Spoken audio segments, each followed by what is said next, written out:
You're listening to Vancouver Co-op Radio, CFRO 100.5 FM. We're coming to you from the unceded traditional territories of the Squamish, Musqueam, and Tsleil-Waututh nations around Vancouver, BC. I'm your host, Bernadine Fox, and this is the show that dares to change how we think about mental health. Welcome to Rethreading Madness. When I've never been further from knowing what the hell I'm gonna do, when I can't seem to find my way under or over. You're listening to Rethreading Madness on Vancouver Co-op Radio, CFRO 100.5 FM. I'm Bernadine Fox, and today I have the pleasure of speaking with Kevin Jesuino, who is an interdisciplinary performance maker, which is an interesting way of framing that, and creative professional. He's had over 20 years experience in community-based arts. He is currently the artistic director of Theatre Terrific and is also the co-artistic director of Traction. So welcome, Kevin. Hi, Bernadine. Thanks for having me. No, thank you. And thank you for the small instruction on how to say your name. I appreciate that. I hate it when I get people's names wrong. Is there anything you would like to add to the bio that I just said? Gosh, I don't know who wrote that bio, but it sounds lovely. It like integrates all the different parts of me. So thank you. It's sometimes I find it very difficult as an artist to sort of like unpack all the different branches of my work and to like also root into the ethos of the work that I do at large. Yeah, that description kind of described me really well. Wonderful. What does performance maker mean? Well, performance maker it's an interesting term. I've had to, much like what I've just pretexted with this, was that like when I say theater, I think people have a vision of that. They have a vision of what theater looks like. And if I say dance, you have a vision of what dance looks like. If I say performance art, you have a vision of what performance art looks like. And I think that for me, I sit sort of in the crux of all three of these things. And that like, for me, the definition, the form can be, the larger form is performance, but it can go into these sort of sub forms of dance, theater, performance art, and maybe sometimes all of them blending at the same time. So I just trying to not think in a hierarchy or siloed way. I really try to think about my work as performance-based at large. And then I let the need of the theme or the question sort of drive how that performance takes shape. Right. Yeah, hope that answers. No, it's beautiful. So tell us, what is Theatre Terrific? Theatre Terrific. Well, long before I showed up, the history of Theatre Terrific started in 1985. It's a 40-year-old nonprofit organization and Western Canada's oldest disability serving arts organization. And I'm incredibly proud now to be in a long line of artistic directors that have maintained that principle and that mission of offering accessible theater to the wider mixed abilities community. And yeah, we've been pioneering this kind of work for 40 years. And we don't make, the idea is that we blend this idea of accessible theater, but also rigorous theater making or rigorous performance making. We can come from a place of going, yeah, we're going to do all that we can to remove all the barriers so that every person, regardless of their ability, can attend our theater making classes and performances, and that within that, we're also going to be challenging them to grow and to learn these theater skills that might be uncomfortable because it's new, or they're having to address something within themselves, because the reality is that theater is life, right? Like we're always playing ourselves on stage by like putting on a character. And Mhm. and sometimes we're not even putting on a character, we're just being ourselves. Right. And so yeah, like I think it's a balance of inclusion and rigor, and I think those two things are key to what Theater Terrific has done for the past 40 years. Hmm. And of course, if we look back in the last 40 years, we're looking at historically at a society that was not being that didn't consider acknowledging somebody's disability and making room for that as part of their human rights. I mean, that came after 1985, or at least in practice came after 1985. And so really what you're saying is that Theater Terrific is an example of how society should operate when we include everyone, regardless of how That's they come. exactly it, Bernadine. I mean, when you say 1985, I go, well, goodness, I was born in 82 and I got my theater training in the early 2000s. And I certainly remember early 2000s that, like, I mean, just my training would not have allowed anyone with any kind of disability to even be like brought into that training program. It's just not possible. It was just not possible. The way the rigor and the demand and the expectations of you just it was not conducive for that. And I think we have over the past 10, 20 years, things have started to shift. We've started to, I mean, I hope that institutions, because it really does start from our training institutions, have thought about what inclusion in theater education looks like. And I oftentimes get really frustrated that like artists forget about what is the heart of the art form. Like, why are we doing this? Because I think that the art world in general, and this is like broad capital A art world, is like, it's all about exclusivity. Do you know what I mean? There's this sense of like, the more rare you are, and the more finite and exclusive the presentation that you do, the more like celebrated you become.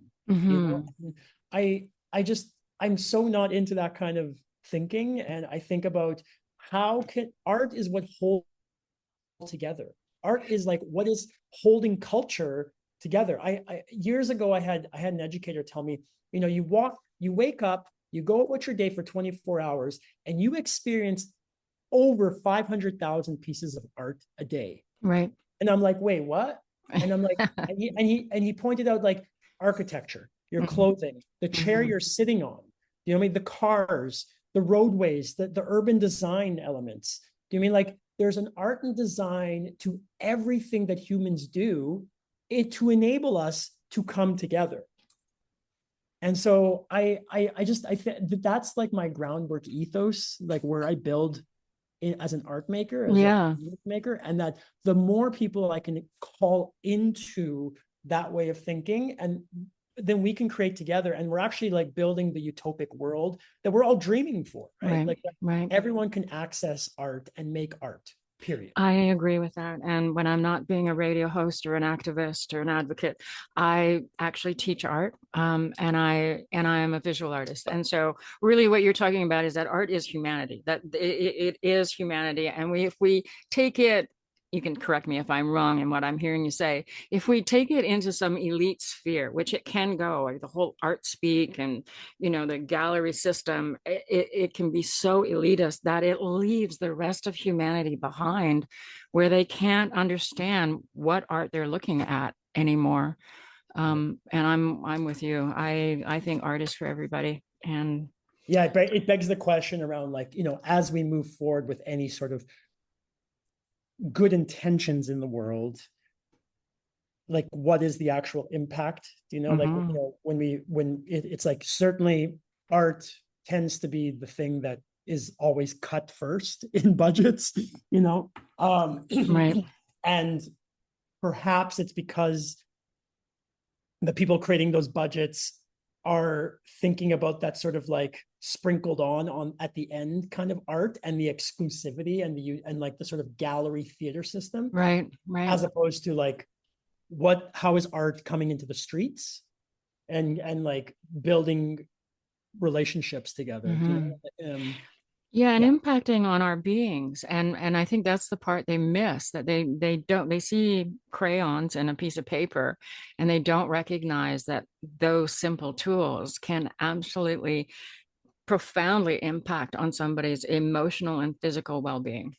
Yes. Oh, yeah. And so it gets overlooked because of that. But we have research in the United States, in the UK, and in Canada that have demonstrated that being involved in cultural activities has a profound impact on our emotional well-being. And you can just look at the whole thing of singing.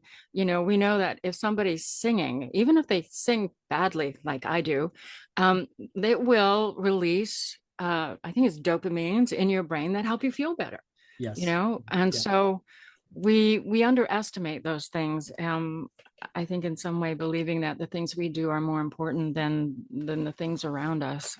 Even walking through a gallery can. I think about the time during COVID, when artists were literally the content makers, keeping Mhm. us, entertained online and stuff. And that, um, when we came out, well, quote unquote, when we came out of COVID, I I remember like the first time, like you said, first time I sang with people, Right. or the first time I was on a dance floor with people, the first time I sat in a theater and watched a show with people. There was this like, it's like art is actually playing a central um need in like soothing our nervous system by being Hmm. with people, Hmm. and that it's a way of reflecting back society in a way that like helps us regulate, and helps us Yeah. like understand each other and soothe us, and if we don't have that, then we become floating heads, do you know what I mean, that are not relating with one another, in any way. Yeah. I contend that art is a nonverbal language. And because we start out in the world as nonverbal people, the first formative years of our lives are nonverbal. Art is one of those ways that allows us to connect with a very primitive, primal part of ourselves. And it's not loud necessarily. I mean, certainly some art can be loud, but that conversation that's happening between you and that piece of artwork is quiet and subtle and private, and most of us never know about it or hear about it, but can be very profound. So I i think that. I fully agree, yeah, yeah. Cool. So Theater Terrific is an inclusive theater program that allows people who maybe have barriers to joining other theater programs or companies, that they can join. Do they have to be experienced in theater? Oh, certainly no. No, no. I mean, we're a big tent, you know what I mean? So we have people that come to us that it's their first time and they're just like, I just want to like build on my personal development or try something new. And we also have, fully trained, able-bodied actors that come into our company. And that's the beauty, is that we can mix everything like Hmm. that, and everyone's learning from each other. Um, Certainly I think the trained actors are learning what like access needs are, and Yeah. people with different abilities are learning how to be rigorous and like really dive into the craft, and Right. so that exchange can impact everyone, and the reality is I wish that was the state of the entire theater industry, but it's not.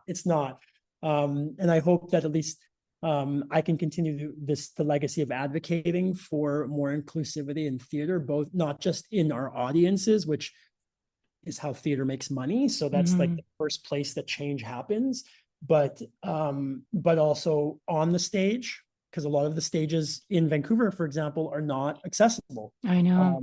And then also, even more importantly, is the technical side of theater, like even the stage manager booth. Generally, there are steps that you have to step up to get into, and so that's also an infrastructure thing that I'm I'm curious about how to create change and inroads with. And then, at large, that would also, so not just on an infrastructure thing, but there's like pathways to learning. Like I'm trying to create more pathways for mixed abilities, directors, playwrights, stage managers, designers, just to create more learning opportunity and professional development for people that want to go into different ways. Because I don't know if you ever took drama class in high school, but like I certainly think about all those people that I took drama high school, or even like I went to theater school and university with. It's like not all of us went on to like be actors, but some of us went into directing, some of us went into front of house managers, some of us went into education, some of us went into outreach, but all with the value of theater at the center of it all, right? So yeah, I think that like once you come into a theater classroom or space or studio, the possibilities for what you can learn can go beyond the stage. Just so people know, and I have a child who's incredibly talented, both singing and music and acting and dancing, and did years and years and years and years and years of musical theater. And initially, when she started, I mean, we talk about just the stage not being accessible, but initially when she started, it was a time when the theater community or structure was, you kind of had to put up with a director who might not be necessarily a nice person. Even if you were a child, you were dealing with somebody who wasn't, and that was seen to be normal. And I've watched over the years as that's changed. And not only has that changed, but the issue of making sure people of color are getting, roles that are, up front on the stage. So theater has been changing over the last 10, 15 years. Do you see theater changing enough that stages are accessible and the stage manager's booth is accessible and we have people in wheelchairs who are directing and yada? Do you see that happening at some point? I mean, I'm not going to say that it's not happening right now. There are people across this thing we call Canada that are doing that work, from Right. Deaf and hard of hearing artists who are making work in the theater, to folks who use wheelchair or mobility aids who are making work or writing or directing. There are pioneers in that work that, as you say, have come up in the past 10, 15 years. Right. I still think there's a lot more to do, and I'm only speaking from the place of accessibility and what I can do with my at least my physical able body at this moment in my life, to sort of advocate for that. But much like any equity seeking community, there's still people, it's this balance of like, the world is doing its best, but there's always room for more. There's Right. always better. Oh, yeah. There's always, how can we improve? And that paradox is tough to sit in sometimes, when it's like, specifically depending on your own lived experience, you're constantly being met with that barrier. Right. Resentment can start to like make you very angry. But yeah, like I think that there's still a lot more to do, and there's still a lot more for me to learn too. Like I'm a different person than I was 10 years ago, in terms of my view on life and view on like art, what art form I'm doing, and also just like where I prioritize, what I prioritize in the art making, and there's a lot more to do, Bernadine. That's what I'm saying. Oh, absolutely. And having said that, I also want to say that as being a stage parent, taking my child to endless rehearsals and endless productions, and being behind stage and handing things and doing all the things that stage parents do behind the scene. The other thing that I witnessed, which I'm pretty sure you will tell me is a part of what happens in theater, terrific, is the incredible camaraderie is that the right word, that happens in that theater group, and how they are there for each other, how they support each other, how they make sure everybody has what they need to be able to do the best job they can, and how they root for each other. And it was just the most profound thing I had seen in a long time. So I imagine that if I was to ask you if that's what happens at Theater Terrific, that you would absolutely agree with me that that's a part of the process. Absolutely, Bernadine. I think there are these fundamental things that ultimately, as I keep learning and trying to like work on myself and decolonize and unlearn things in my body and my brain, that fundamentally it's all about relationships. Right. It's all about like right relations, which, I've had countless Indigenous elders and knowledge keepers and fellow artists, Indigenous artists, tell me like that's what it's all about. That's what life is all about. It's right relations and being in right relation. And you can't, even if you're doing a one-person show, it still takes a village. It still takes a group of people, whether even if you were to not include the idea of the audience, it still takes the stage manager, the director, the writer, the performer, plus this group of people that we call the audience to come witness this. Like it takes, there's a fundamental relational practice in theater making that I think we have forgotten, that like, at least with capitalism, art has forgotten. And even if you go back, if we want to go into the visual arts, Marcel Duchamp and like the creative act being this thing of like, yeah, like I'm making an object, I'm putting it out into the world, and it's up to the viewer to then like work through meaning. Yes, I agree with that. It's not me dictating meaning. It's them. Like there's a translation between the artist and the viewer through the object or through the art form. And so there's a relationship there, and so it's like all these things are like holding up this one idea. And I guess I just think about like, yeah, like how do we as a world come together? Like what would it look like for 8 billion people to focus on one thing, one common mission, Wow. like which is impossible. It feels impossible. It feels absolutely impossible because everyone has different needs. But like when we come down to it, it's like, how can 8 billion people tell the same story about our shared humanity? And I don't believe in universal stories. Like, I just want to be clear that like universal story is not like we all have different stories, and that's the beauty of it. But there's something about coming together to get on a boat and like head in the same direction together, and we're going to work together to make that thing happen. Right. And I think that fundamentally theater does that. It takes a group of people to find the North Star and like move towards that together.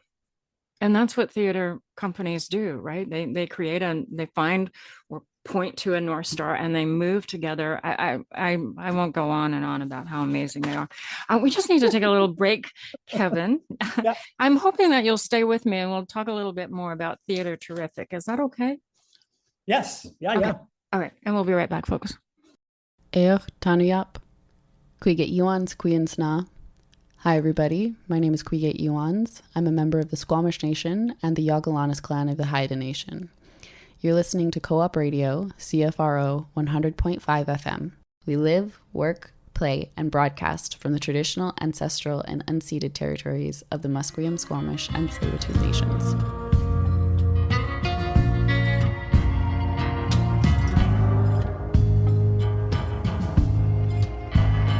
There is truth in believing. There is faith all around. And as fast as you're running, what is lost can be found.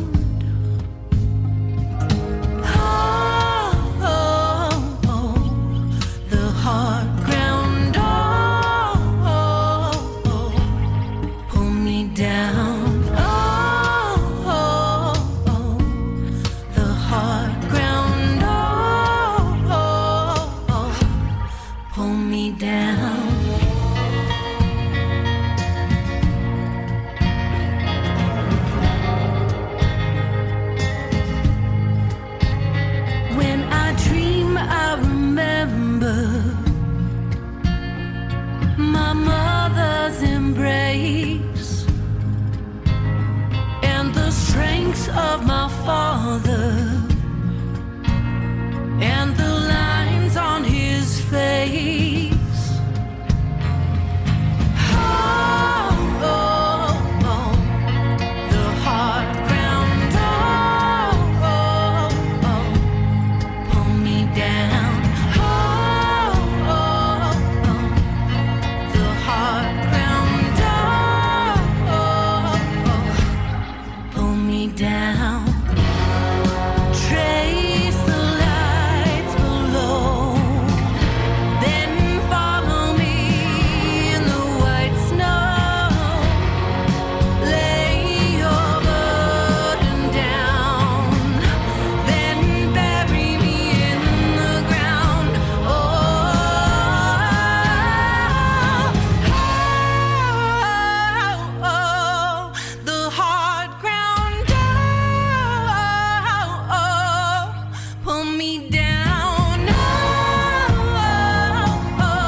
You're listening to Rethreading Madness on Vancouver Co-op Radio, CFRO 100.5 FM.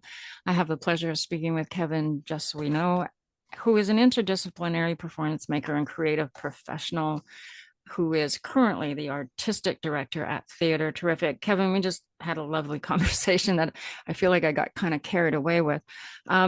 It's lovely to talk to somebody who is an artist who thinks about art in the same way I do, but we really need to talk about Theater Terrific. Can you tell me how, you're in Vancouver, BC. Correct. How do people become involved with Theater Terrific? Well, that's a good question. I mean, I think the first step would be to take a look at the website. I think our website has information about our classes and our current and upcoming productions. Generally, people start with at Theater Terrific in our classes, and we offer economic, low barrier, accessible classes. So there is a cost to the class, but nobody is turned away. Just reach out to us if you can't afford that. And we generally offer 2 classes per term. We have 3 terms we break the year up into 3 terms. And so each term we have 2 classes. Currently, right now, this coming fall, we have a class in voice expression. So learning how to be playful with our voice. And then we also have another class in shadow puppetry theater.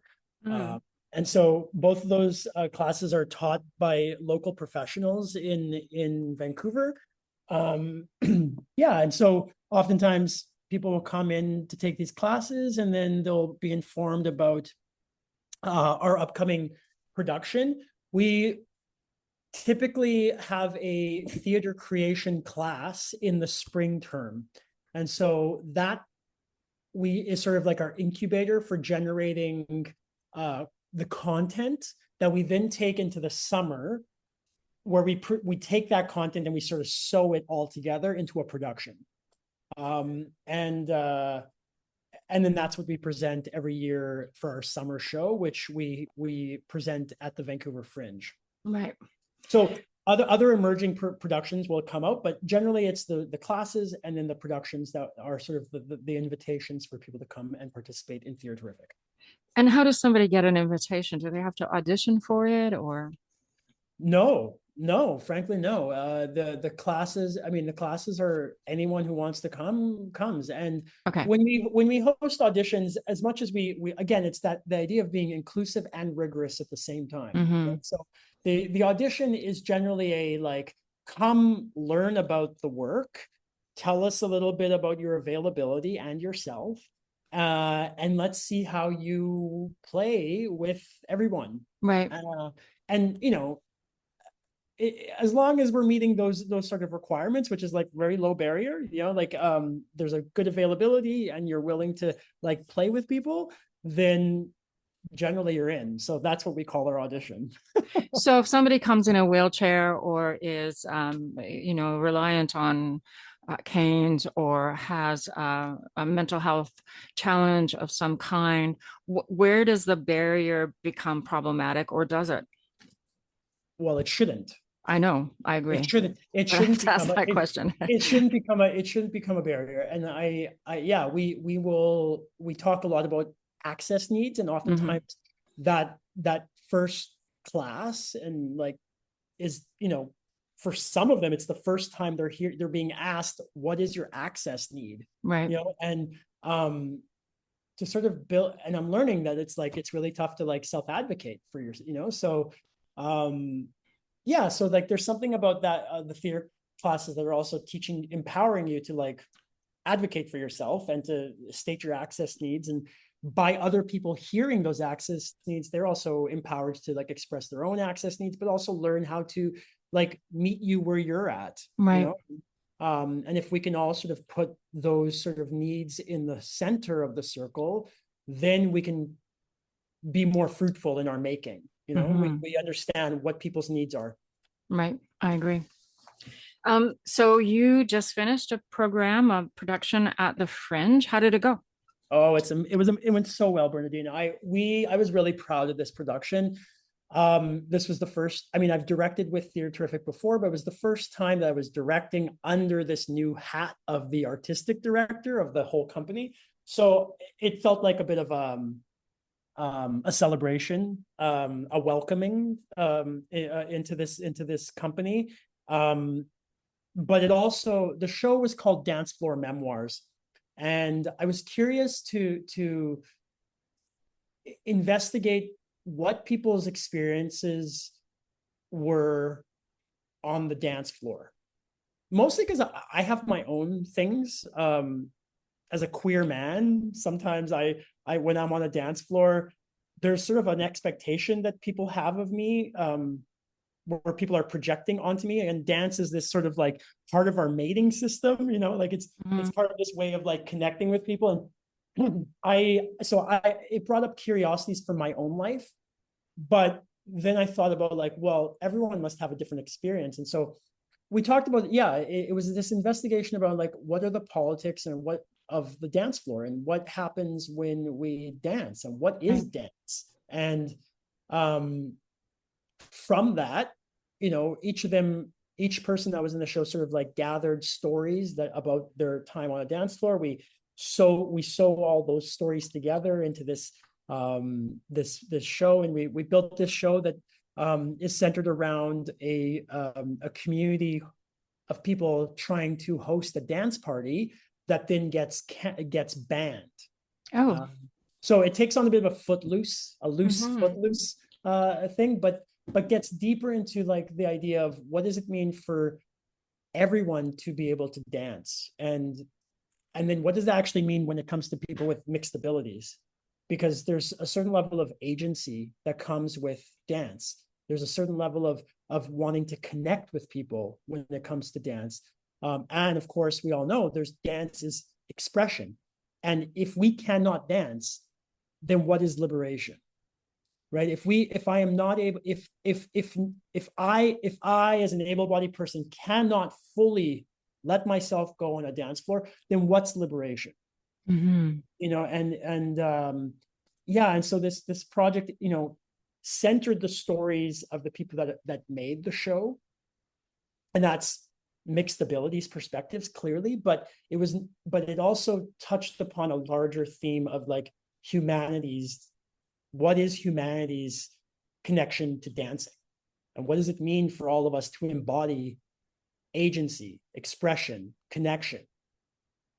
Yeah, but it was really well received, and we on the second weekend we start to sell out, and it was really well done. And I'm announcing now that because this will probably come out just as this is as it'll be announced, but Heart of the City Festival will be coming up in November, and we have been invited to remount the show. Oh, that's wonderful. So that's November of 2026 or 2025?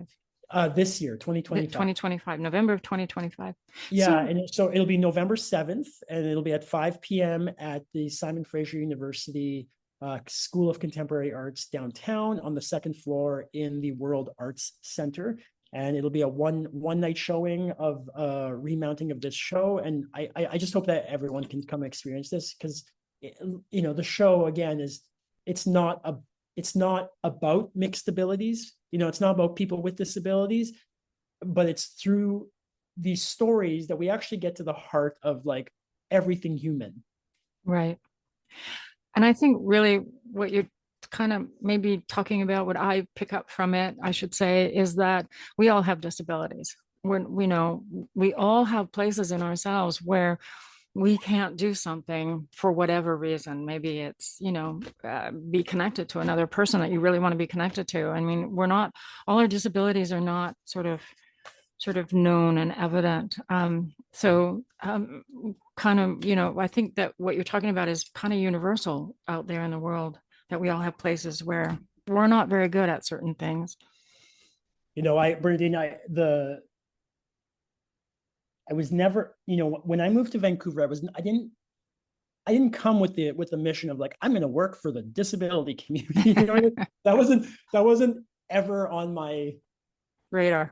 Yeah, right. I was like, I want to make performances that come from a place of curiosity in myself, and I slowly integrated, and I kept being called back in and welcomed back in to the disability community. I also teach with All Bodies Dance project here in Vancouver. Yeah. And then Theatrical started to invite me in, and now here I am at the helm of this organization. And something that I always remember is Naomi Brand, who's the artistic director of All Bodies Dance, who has been a real friend and mentor, and has like helped me, has been a good soundboard for me. We share an office, both our companies, and I just remember them planting this idea in my head that has stuck with me, which is inevitably accessibility is everyone's issue. That no matter, like, we can break up, we can like divide the equity seeking differences of like racialized people or LGBT people or otherwise, but fundamentally at the crux of it all, accessibility seems to be the most radical thing, because it's actually the thing that includes every single human on this earth. Right. And it was pointed out to me that like when I was younger, we didn't have the universal design of like sloped sidewalks to cross for sloped crosswalks, right? Yeah. On the sidewalk. I very, very much remember like you had to take a step down to cross the street. And over time, without me even realizing it, these sort of universal designs started to be integrated into urban design. And it's like, and I also remember former mayor of Calgary. I used to live in Calgary, and I remember him saying, this is a story I always say, it's like, I remember him saying that when he was younger, outside the office of the mayor, there were these steps that would go into the rest of the building. And then when he came in, half of the side of those steps got turned into a ramp, and then the steps on the other side stayed. And his question was, why do we need the steps? Like, why don't we just think about the universal access right from the start? Mm-hmm. And like, don't put the steps in, just put the ramp in like that. Everyone can use it. Yeah. I think I know which mayor you're talking about, actually. Mayor Naheed Nenshi. Yeah, I know. He's great. Yeah, yeah. And so, you know, Wonderful. those are like that's I think for me why what I keep coming back to. I mean, even in my ethos around theater making, it's like, why are we moving towards exclusivity? Like that doesn't make sense. It's like we need to start from a place of everyone is included in theater, period. Well, and if theater is about life, then it only makes sense that everybody has to be included in theater. But if you look at the whole issue of entertainment and being on stage, I mean, it was always sort of the beautiful people and the people who were symmetrical and the people who were not too big and not too small and, you know, and white, Yeah. quite No, frankly. and then the audiences were people with money and white. Yeah, Yeah. exactly. And Yeah. so I guess what we can say is that our world is growing up if we are moving towards inclusivity. What do people get out of being a part of? Can you give us some examples of what maybe some of the folks who've participated in Theater Terrific have gotten out of it? Yeah, you know, I think at the heart of this is like a sense of community. I often, you know, it's easy for me in a role of artistic director to like go prioritize the art part of this stuff, Mm-hmm. but we can't get to the art things until there's community underneath that, Right. until there's like people that feel that they're welcome in that space. And so, and that in that community making, there are relations being built that are strengthened, that are then supported, that there's a sense of mutual support and aid with each other and trust, you know. And so once all of that is established, then we can make the art. Right. And yeah, so fundamentally, I think that Theater Terrific provides community for people. It creates a space. I mean, some of the people that have been attending Theater Terrific programming have been here for over a decade. We have one friend. They're friends and colleagues that are, you know, in this theater. We have one person in our program that's been here for 30 years. Wow. It's remarkable. It's incredible. Like they are the living archive of all of Theater Terrific's past productions for the past 30 years, you know. And so, and through that, they can name people, they can say, they have networks of people and connections and relationships that were built because of Theater Terrific programming. So I think community is like the main thing that people take away from this. Besides that, sorry, go ahead. Yeah, besides that, I'll just add that, like, I think that then there's theater for, and I just want to be clear, because theater for development has been a problematic term in theater history, that like some people can go into a community and be like, we need to develop you, you know, like, so there, and we're going to use theater to do that. So I just want to be clear, like that's not what we're doing here. We want to invite people in, and if they want to, and then through their art, through art making, they develop themselves in the ways that they want to. And so there's something about theater that I think we all felt, if you ever took a drama class in high school, that it started with, oh, I feel included here. Oh, I can be as weird as I need to be. I can self-express here. Oh, okay, fine. And then while I'm doing that, I'm actually building my own character. Do you mean, like, we talk about, oh yeah, you're building that character for the stage, but in fact, you're actually building your own sense of self, right, you know, by doing that. And through the rigor and the craft practice, you know, like you actually are gaining life skills, be it like public speaking, be it confidence, presence, you know, like there's all these other byproducts, or, you know, of they're not products, but by like things that you're learning by playing in the art world, in the theater world. So I think that's it. It's like personal development, and then also community, or the two big right. things people take. That's pretty profound playing, Kevin, honestly. I mean, to have something provide that for people I don't know any other place that provides that kind of result for people to develop their sense of self. Everybody says, find your sense of self. What does that really mean? Right. Yeah. But you're telling me that this is part of what happens in theater, and that's big. Yeah, absolutely. God, that first drama teacher, my heart gets verklempt, because it's like I think about how much that drama teacher, even though I was like a queer kid, like in the closet queer kid in a Catholic high school in Northeast Edmonton. Do you know what I mean? Oh my God. I'm sorry. Did I just say that out loud? Oh my God.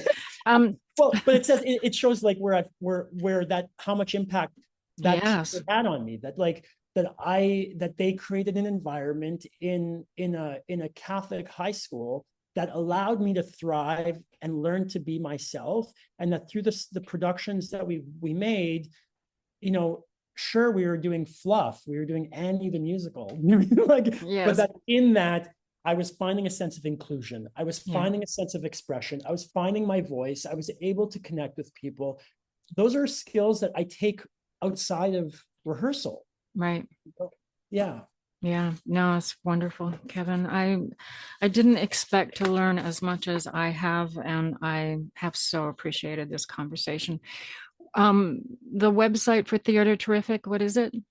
Yeah, if people want to know more, they can visit theaterterrific.ca. We're also on the social media channels as Theater Terrific Van. And yeah, if you please reach out, and if anyone is interested in our programming, or just is curious about what we offer, or if they don't know if it's right for them but they want to talk to someone, please reach out.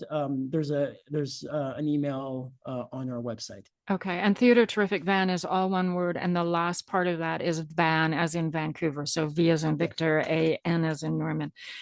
Thank you, Kevin. It's been a wonderful conversation, and I look forward to coming and seeing one of your productions one day. Oh, thank you, Bernadine. Thank you so much. You're welcome. And we'll be right back, folks. Oh,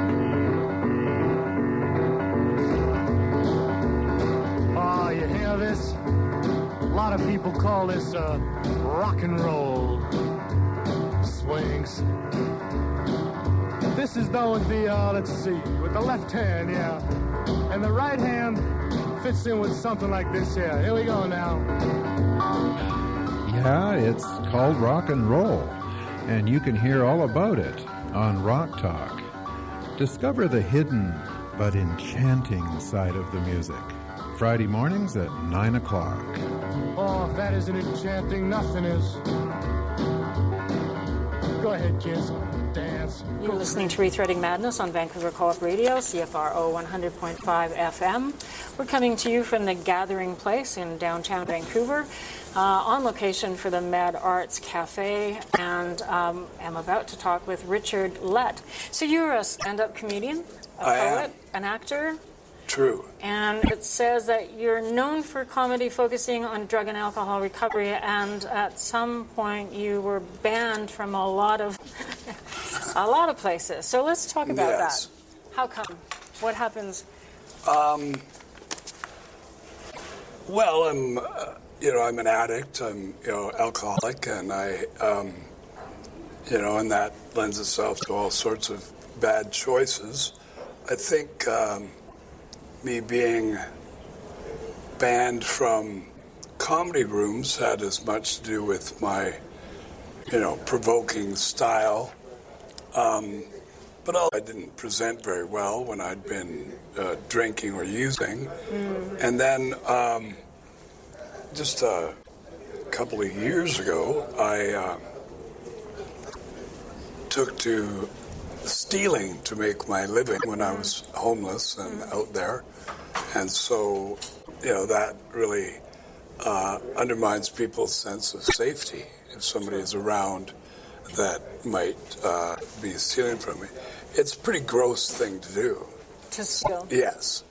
But when, the drug-induced psychosis of just thinking that rules don't apply to you, or that you're justified in doing it, or that you're smarter than anyone else, or anything like that. Drugs can give you those ideas. They sure do. Like I say, I talk about, I ended up, using crystal meth, which is horrible stuff, but, it gives you the energy to just, go and, escape and not really care. It's probably the most damaging thing about that drug is it undermines your ability to understand what you're doing is wrong, and that should be enough of a reason not to do it. Right. You live in another dimension, a place of, where they're very grandiose. I kind of thought I was like the Pink Panther, it's just this amazing. Pink Panther, the person, or Pink Panther, the cartoon? Well, they were both burglars. They were Yes. famous, so I saw myself as this kind of elegant thief. I stole from, hotel lobbies and, took paintings and all sorts of things. So, and I, eventually was caught and charged with that. The sort of punishment that I got was pretty minor. I was not allowed to go into Holt Renfrews or Apple stores. Wow. How do they make sure?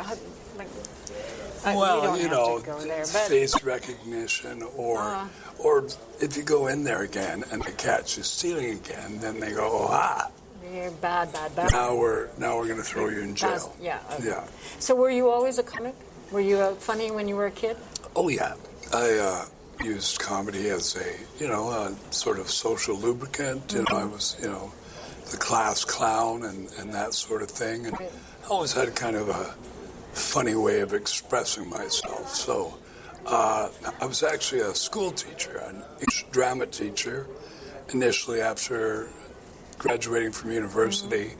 But then comedy clubs started opening up, and I tried that, and I was successful at it rather quickly. It became, something that, often takes a long time for people to evolve from their first open mics to headlining shows. But for me, it was just a couple of years. Wow.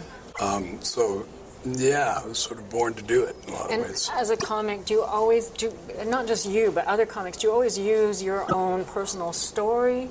Does that make it funnier, or is that just because that is something you know and you can twist it to make it funny? Am I saying that, asking the right question there? I think so. Okay. We draw from our own experiences. Most writers, and writing stand-up is a form of writing. So we're always, drawing from what's going on.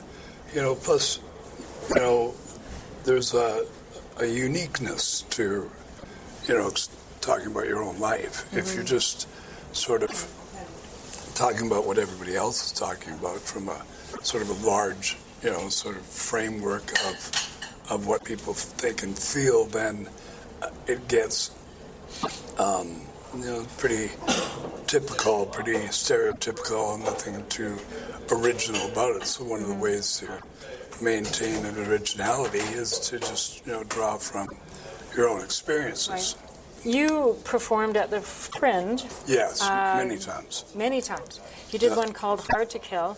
I'm not a stranger to the Fringe, only because I was a stage mom to a kid that was acting. Oh, okay. And so I ended up sort of behind the scenes of theater a lot. But tell us about Hard to Kill.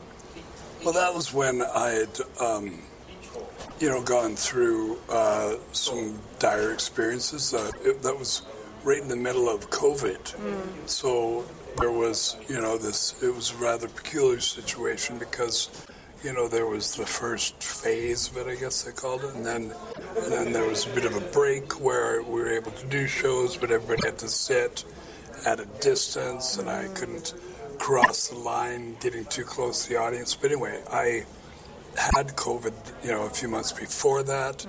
So then, I started writing jokes about that. And then, I had recovered from cancer about a decade before that. And I was also, in recovery from addiction. So it just seemed like I had a whole bunch of stuff that could have killed me that didn't. So you took really dire situations and made something funny out of it. Yes, this is this is what we do. There's that old expression, tragedy plus time equals comedy. So whatever situation you're in, eventually you're going to have to make light of it. I think that's a very natural experience that people have, whether it's, whether you're a comedian or not, that, you go through a very harsh situation, and then as time goes on, you're able to talk about it, and you're sharing it in a light situation. And we tend to, sort of make bits when I explain to people, how you write material. It's a very natural thing that, so you go to the dentist and it's, not a good experience, and so you tell someone about it, and then you tell another person, and usually by the third time you've told it, you've started writing it, you're imitating the receptionist's voice, and you're coming up, and maybe you're changing the order a bit so that it flows better, and we just sort of naturally are storytellers. So that's, generally what happens is that we, by the time, we've told it a few times, we know where the laughs are, so we wait for them, and everyone does that except maybe accountants. Well, it's reminding me of being in the room with anybody who's a mental health consumer, somebody who's lived with mental health challenges, but there's no therapist in the room. And then the dark humor that comes out in that time is absolutely brilliant. Yeah, sure. And, you couldn't do it with a therapist in the room. They might lock you up because they think you're really nuts. Or they would lecture you for being, minimizing or saying that, you shouldn't talk about yourself that way, or all these sorts of things. Yes. And thus the title of our program, Rethreading Madness, where we take on our own names, our own labels. We reclaim them, so crazy and mad and psycho and whatever. That's, people have their own choices. What are you doing tonight? What are we going to hear? Well, I'll be, I won the National Poetry Slam, I don't know, I guess over a decade ago now, but so I spent a lot of time doing slam poetry.